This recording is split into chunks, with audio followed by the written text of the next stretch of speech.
Got my Wen Portaband, which has been pretty reliable for the past year. I've got my Hercules bandsaw platform thing that also stands vertically to make a bandsaw table. And I'm going to cut a piece of 1-inch pipe. I've also got a Hercules Harbor Freight bandsaw blade.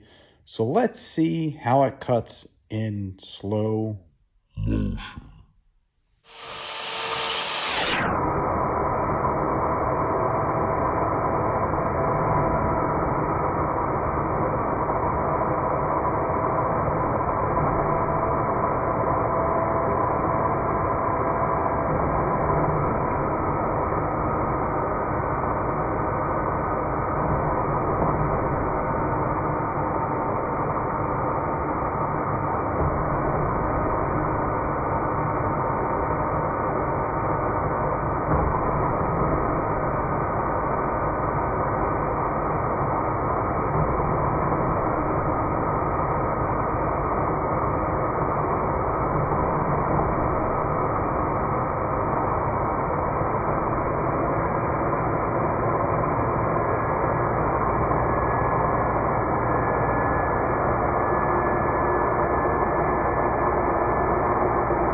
I chipped a few teeth off in a couple previous cuts because I was being too hard on the thing, but pretty good so far. Let's see how long it lasts.